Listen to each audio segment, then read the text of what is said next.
Después de haber visto detalladamente los cuentos que Yun Tianming le contó a Cheng Xin, vamos a ver cómo desde la Tierra intentaron descifrar las metáforas contenidas en estas historias.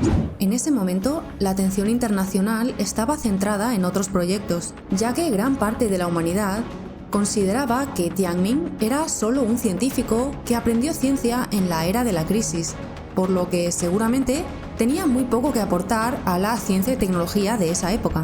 Recordemos que Yun Tianming contó los cuentos a Cheng Xin en el año 7 de la era de la retransmisión, lo cual se supone que corresponde al año 2279, y por lo tanto Tianming había ido a la universidad para aprender astrofísica hacía ya casi 300 años. Basándose en esto, creían que su conocimiento estaba anticuado y que el supuesto mensaje que quería transmitir a la humanidad con los cuentos seguramente no tenía mucha relevancia y que se lograría mucho más progreso si en lugar de eso se les daba voz a los científicos del siglo XXIV. Esos millones de mentes humanas trabajando juntas para el progreso sin duda podrían superar a los cuentos de Yun Tianming. Trisolaris había sido destruido y la Tierra sería la siguiente. A partir de ese momento se idearon tres principales planes de supervivencia para la humanidad: el plan de escape estelar, el plan de elusión a larga distancia y el proyecto Búnker.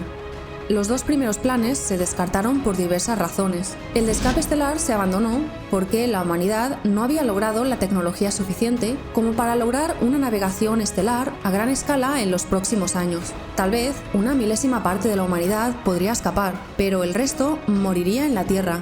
Por su parte, el plan de elusión a larga distancia consistía en construir un hábitat humano a suficiente distancia del Sol para evitar la destrucción cuando el fotoide llegase. Este plan se descartó también porque era muy poco viable, ya que la mínima distancia segura serían 60 unidades astronómicas del Sol, más allá del cinturón de Kuiper, y a esa distancia no había suficientes recursos disponibles para construir y mantener una ciudad espacial con toda la humanidad en su interior. El proyecto Búnker resultó ser el plan más factible y, por tanto, el escogido. Se basaba en la premisa de que si el Sol fuera golpeado por un fotoide, todos los planetas terrestres en la órbita de Marte serían destruidos. Mercurio y Venus se evaporarían, mientras que la Tierra y Marte perderían una capa superficial de 500 y 100 kilómetros respectivamente, y más tarde los cuatro planetas perderían velocidad a causa del material liberado por la explosión del astro y terminarían impactando sobre el núcleo solar. Sin embargo, los cuatro planetas gaseosos, Júpiter, Saturno, Urano y Neptuno, saldrían relativamente indemnes del ataque de bosque oscuro.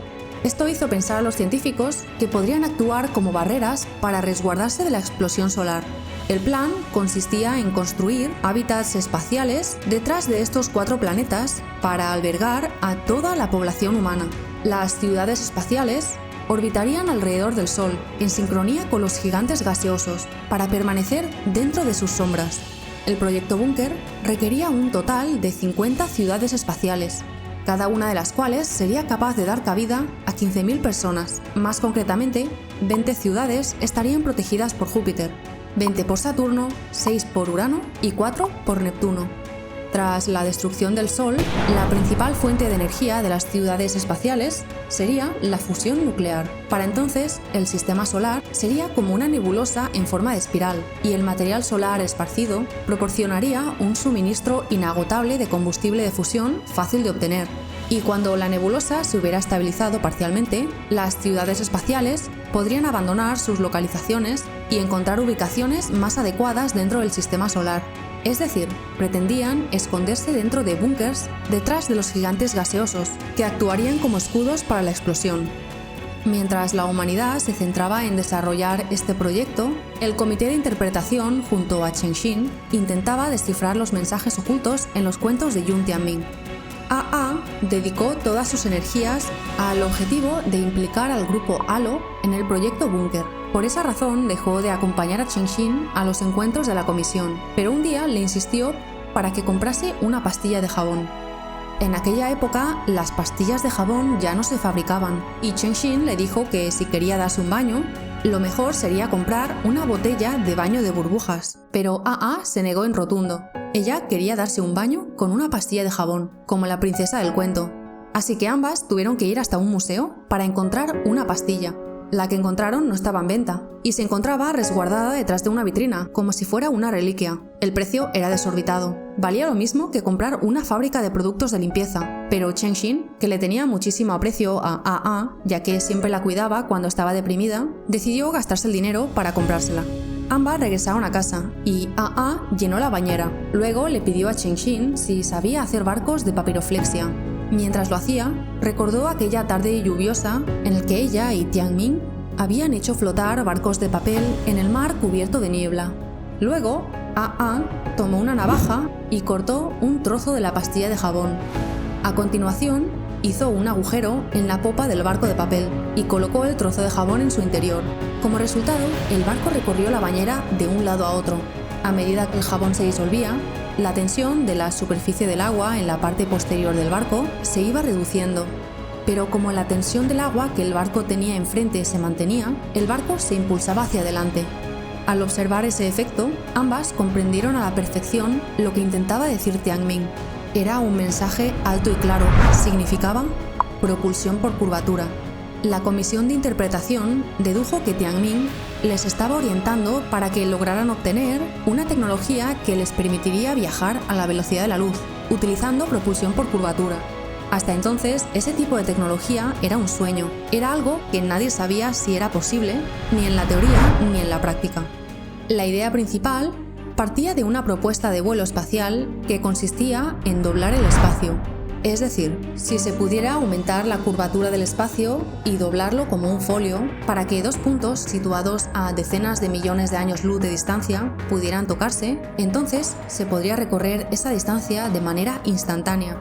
No se trataba de un vuelo espacial, sino más bien de un arrastre espacial, puesto que no implicaba navegar hacia el destino, sino arrastrar el destino hacia uno mismo doblando el espacio. A diferencia del vuelo espacial por pliegue del espacio, la propulsión por curvatura partía de la premisa que decía que el espacio no era plano, sino curvo. Es decir, si imaginamos el universo como una gran membrana delgada, la superficie tendría una forma cóncava. Aunque a nivel local la membrana parecía plana, la curvatura del espacio era omnipresente. La propulsión por curvatura proponía aprovechar el espacio curvo para navegar mucho más rápido, suponiendo que una nave espacial pudiese de alguna manera planchar el espacio que quedaba detrás de ella y reducir su curvatura, el espacio curvo que tendría delante la haría avanzar. A diferencia del pliegue del espacio, la propulsión por curvatura no podía llevar una nave espacial a su destino de forma instantánea, pero sí que era capaz de impulsarla de forma asintótica a la velocidad de la luz. El paraguas del maestro etéreo. El paraguas del maestro etéreo se interpretó como un guiño hacia un sistema defensivo, ya que era lo que permitía la supervivencia de una persona que hubiera sido pintada por Ojo Agudo. Tianming había descrito el paraguas como un objeto negro, con varillas y esferas de piedra en los bordes del toldo. También dijo que estaba construido con los restos de un dragón, algo que podría apuntar a que estaba hablando de algún tipo de tecnología creada a base de un material natural. Alguien en la comisión de interpretación señaló que las esferas de piedra en el borde del toldo podrían estar simbolizando los planetas jupiterinos, que tal y como se creía en el proyecto Búnker, servirían para proteger a las ciudades espaciales cuando el Sol hubiera sido atravesado por el fotoide. Sin embargo, en el sistema solar solo había 4 planetas capaces de actuar como barreras, y aunque Tianming no había especificado cuántas varillas tenía el toldo ni cuántas esferas de piedra había, parecía evidente que 4 eran muy pocas para un paraguas, así que la cosa no estaba demasiado clara. El físico Cao Bin sugirió entonces que el paraguas podía ser una metáfora para representar un regulador centrífugo, un dispositivo diseñado en el siglo XVIII. Su función era regular la velocidad de los motores de vapor. El maestro etéreo dijo específicamente que como el paraguas estaba roto, para mantenerlo abierto era necesario hacerlo girar a la velocidad perfecta. Si alguien movía el paraguas demasiado rápido, las varillas se irían hacia arriba, y si lo giraba demasiado despacio, estas caerían por su propio peso y se terminaría por cerrar. Esto era algo que ocurría con el movimiento del motor de vapor, ya que este hacía girar el eje del regulador de la misma manera. El regulador, a diferencia del paraguas, estaba equipado con válvulas que le permitían detectar estos cambios y regular la velocidad del motor.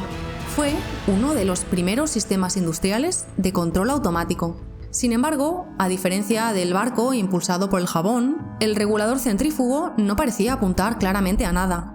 Tal vez era necesario relacionarlo con otra metáfora de los cuentos para poder extraer su significado. Entonces, los analistas decidieron centrarse en la siguiente metáfora: la falta de perspectiva del príncipe Aguas Profundas. La estatura del príncipe no cambiaba en función de la distancia a la que se encontrara el observador, lo cual se podía interpretar de diferentes maneras. Quizás Tianming intentaba representar con esto un método de transmisión de información en la que la fuerza de la señal no decayese a causa de la distancia.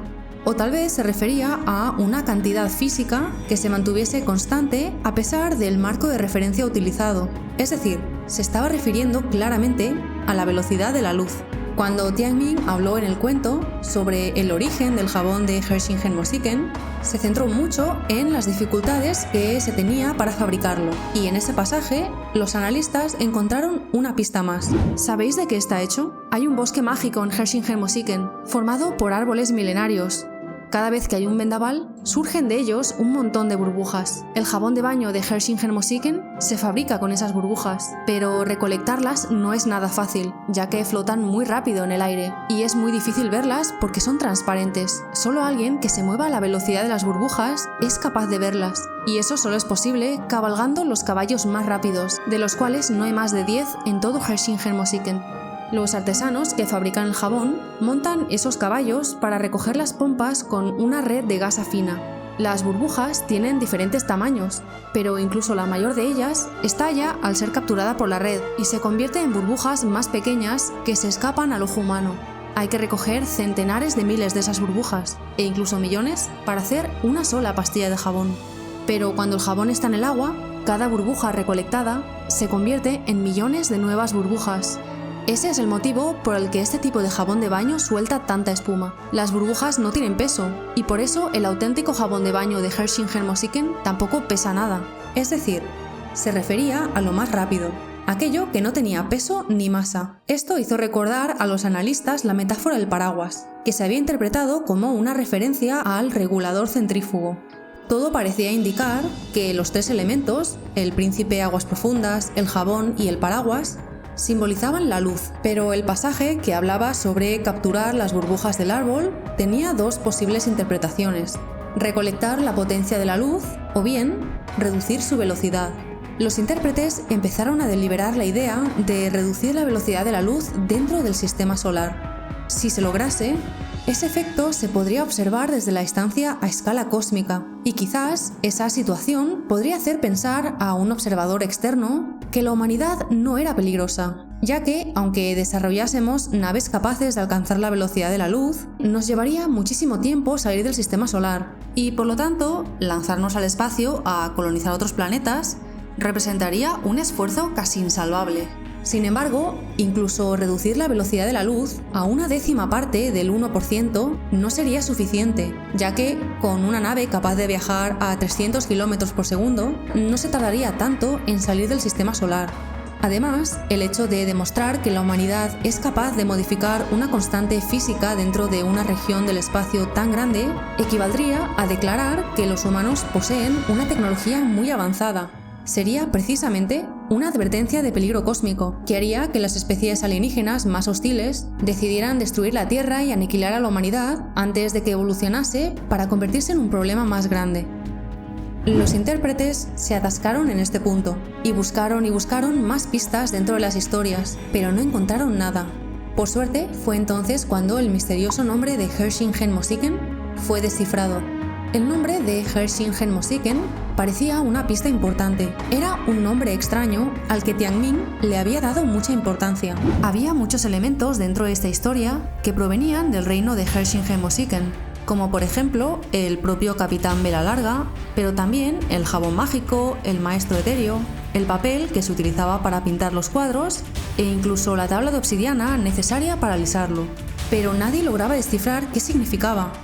Fue entonces cuando un lingüista llamado Palermo se incorporó a la comisión para ayudar en la investigación. Casualmente hablaba en sueños, y un día su novia, una historiadora especializada en la historia de Noruega, Le preguntó por qué hablaba de 2 lugares noruegos mientras dormía. Helseggen era una montaña y Mosken una isla. Ambos lugares se encontraban en la provincia de Nordland, y estos nombres habían caído en desuso, pero ella, como era especialista en historia de Noruega, los conocía. Cariño, en lingüística hay un fenómeno en el que un oyente que no conoce una lengua divide de manera arbitraria una serie de sílabas en grupos de forma casi inconsciente. Eso es lo que te está pasando. Sin embargo, lo que la mujer dijo a continuación lo cambió todo. Helseggen está situado justo al lado del mar, y desde la cima se puede ver Mosken, la isla más cercana. 2 días después, el helicóptero de la comisión aterrizó en la isla de Mosken. De él bajaron Cheng-Shin, A.A., Cao Bin, Bi Yunfeng y Palermo, entre otros miembros. El único habitante de Mosken era un anciano llamado Jason, que venía de la Era Común. Se había mudado ahí para cumplir su sueño de construir un faro.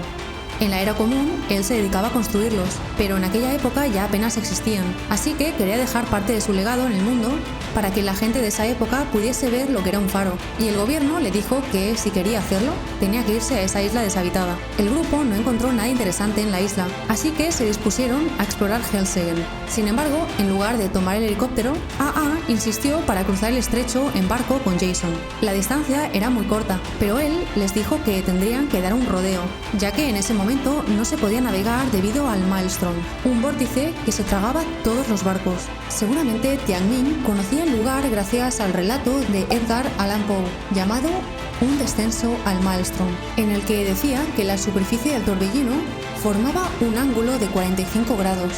El grupo perdió completamente el interés por la montaña para focalizarse en el vórtice. Cheng-Shin, A.A., Bi Yunfeng, Cao Bin y Palermo se subieron al barco con Jason para intentar observar el Maelstrom. «Mirad esa línea», dijo Jason, apuntando a una línea fluctuante de olas con puntas espumosas. «Hay que atravesarla para verlo». «Crucémosla pues», propuso Bi Yunfeng. «Esa es la línea que separa la vida de la muerte», dijo Jason, fulminándole con la mirada. Un barco que cruza esa línea no puede volver jamás. Si un barco cruzaba la línea, podía estarse dando vueltas en el vórtice antes de hundirse entre 40 minutos y 1 hora. Así que Cheng-Shin le dijo a Jason que cruzase la línea. El barco se hundiría, pero el helicóptero los rescataría a tiempo. Le indemnizarían por las pérdidas. «Más barato que la pastilla de jabón», dijo A.A. En cuanto cruzaron la línea de olas, se vieron atrapados en el remolino. Jason trató de acelerar para salir de él, pero era imposible. Sin embargo, tuvieron tiempo de cocinar y comer pescado mientras el barco era lentamente atraído hacia el centro del vórtice. El helicóptero finalmente lo rescató antes de que el vórtice se tragase el barco. Volaron hacia Oslo, la ciudad más cercana con una sala antisofones. El significado de la metáfora era obvio. Tianmin hablaba sobre un agujero negro. Pero, ¿qué tenía que ver la reducción de la velocidad de la luz con los agujeros negros? Un agujero negro no podía cambiar la velocidad de la luz, sino tan solo modificar su longitud de onda.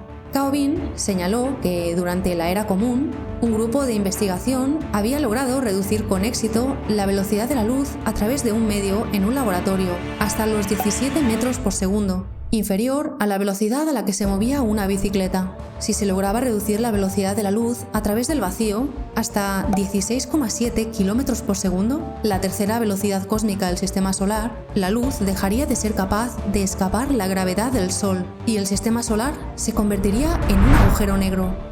Dado que teóricamente nada puede exceder la velocidad de la luz, si ésta no podía salir del horizonte de sucesos del sistema solar, nada podría hacerlo. Ninguna nave espacial terrícola podría abandonar jamás el sistema solar. Estarían aislados herméticamente del resto del universo. Si lograban esto, cuando una civilización avanzada observase el agujero negro del sistema solar, creado mediante la desaceleración de la velocidad de la luz, sabría que la civilización terrícola jamás representaría una amenaza para nadie, ya que nunca podría salir de su sistema estelar. Esa era la bandera blanca que Tomoko le insinuó al Woji: convertir el sistema solar en un lugar aislado, como el Reino sin Cuentos, que estaba totalmente separado del resto del mundo por el Mar de los Voraces. Si esto se llevara a cabo, La humanidad jamás podría escapar del sistema y la exploración espacial se volvería imposible. Es decir, como en el Reino sin cuentos, la vida se volvería monótona y aburrida, pero podría representar la salvación de la humanidad. Bueno, y ahora vamos a lo más importante, o sea, que si te gustan estos vídeos, te suscribas a este canal. Y si me quieres apoyar para que pueda seguir haciendo estos vídeos o para que los pueda producir a una velocidad más rápida, te puedes suscribir a uno de los planes que tengo en mi página de Patreon. A partir de entonces, a un agujero negro formado por la reducción de la velocidad de la luz se lo conocería como dominio negro. Este sería un agujero negro distinto a los convencionales. Un agujero negro es un objeto celeste en el que la materia se ha comprimido en un espacio minúsculo. Por esta razón, al tener tantísima densidad, la atracción gravitatoria es muy fuerte, tan fuerte que ninguna materia o radiación puede escapar de ella, ni siquiera la luz, a pesar de ser lo que más rápido viaja de todo el universo. Es por esta razón por la que un agujero negro es invisible, porque por su naturaleza no puede ni emitir ni dispersar luz. Esto sería algo perfecto, porque ante la mirada de observadores externos, el sistema solar sería imposible de encontrar. Un agujero negro está compuesto por un horizonte de sucesos y por una singularidad. El horizonte de sucesos marca el borde de la entrada al agujero negro. En cuanto algo entra al horizonte de sucesos, queda atrapado y condenado a caer hacia su interior, de igual forma que ocurría con la línea de olas en el Maelstrom. Por su parte, la singularidad está en el interior del agujero negro, y es el único punto donde se concentra toda su masa. Sería el equivalente al punto más profundo del torbellino, si es que éste tuviera masa. Aquí, las leyes de la física que conocemos ya no funcionan. Y es un desafío para la mayoría de científicos describir qué le ocurriría a una persona si cayese en su interior. Sin embargo, en un dominio negro, supuestamente, la velocidad de la luz sería más baja de lo normal. Este agujero negro sería diferente porque el área alrededor de él, conocida como el horizonte de eventos, que es la frontera de no retorno, sería una zona más grande. Dentro de este tipo de agujero negro, no encontraríamos una singularidad con densidad infinita, sino una región extensa. Esto significa que el interior no sería un punto con densidad infinita, sino una zona amplia y menos extrema, posiblemente más comprensible según las leyes de la física. El plan de crear un dominio negro en el sistema solar se bautizó como el Proyecto Ingeniería de Dios, ya que no se sabía muy bien qué tecnología se debía usar para crearlo, y representaba un increíble desafío para la ciencia. A diferencia del proyecto Bunker, que se basaba en tecnologías viables, este proyecto era una apuesta arriesgada con muchas incógnitas teóricas. Pero en el caso de que se lograse crear un dominio negro alrededor del sistema solar, la humanidad no tendría que abandonar la Tierra, algo que sí que ocurriría en el proyecto Bunker. Eso sí, se conservaría la Tierra a costa de sacrificar para siempre la exploración espacial. La vida cambiaría radicalmente en su interior. Los ordenadores electrónicos y cuánticos tendrían que operar a velocidades muy bajas y la humanidad retrocedería a una sociedad de bajo nivel tecnológico. Sería una situación incluso peor que la que se vivió durante el bloqueo Sofón. Era una forma de automutilación tecnológica. Tianmin trató de representar esto dentro de la metáfora del reino sin cuentos, que antaño había sido el reino de los cuentos y estaba lleno de aventuras, pero que un día quedó aislado de todo. La vida se volvió monótona y la gente tuvo que conformarse con vidas aburridas. Además, en el caso de que se diese un ataque de bosque oscuro y el sistema solar se encontrase dentro del dominio negro, el fotoide, que era un objeto que viajaba a una velocidad muy alta, entraría en el dominio negro con una velocidad muy superior a la velocidad de la luz modificada del interior. Según la teoría de la relatividad, ese objeto tendría que cambiar su velocidad, ya que la velocidad de la luz ahora era inferior. Al atravesar la barrera, esa disminución drástica de velocidad produciría un exceso de energía cinética que se convertiría en masa. La primera parte del fotoide que entrase en el dominio negro reduciría su velocidad de repente y adquiriría una masa mucho mayor, mientras que el resto del objeto, que aún se estaría moviendo a la velocidad de la luz original, impactaría sobre la parte frontal y causaría la autodestrucción del proyectil. Teóricamente, incluso los objetos fabricados con materiales de interacción nuclear fuerte, como las gotas tisolarianas, quedarían totalmente destruidas al entrar en la frontera del dominio negro. Por esta razón, el dominio negro también recibió el nombre de caja fuerte cósmica, aunque AA creyó más conveniente llamarlo tumba negra, un agujero que la humanidad cavaría para enterrarse a sí misma. Ella y muchas otras personas creían que si se crease un dominio negro, la humanidad quedaría para siempre encerrada en una jaula y todos sus sueños morirían lentamente. Así, según la interpretación de los cuentos de Yun Tianming, tenían dos opciones. La primera era reducir la velocidad de la luz en el sistema solar para crear un dominio negro, condenando a la humanidad a permanecer siempre en su interior, pero a salvo de los ataques de bosque oscuro. La segunda era desarrollar la tecnología de propulsión por curvatura y escapar lejos del sistema solar en busca de otros planetas que pudieran terraformar. Ambas opciones parecían muy complicadas desde el punto de vista científico, y los esfuerzos de la humanidad estaban centrados en el proyecto Búnker, ya que parecía el más viable. La mayoría de las metáforas de Yun Tianming ya se habían descifrado. Sin embargo, por más que lo intentaron, no consiguieron descifrar la metáfora de los cuadros de ojo agudo, y para cuando la humanidad se dio cuenta de lo que significaba, ya era demasiado tarde.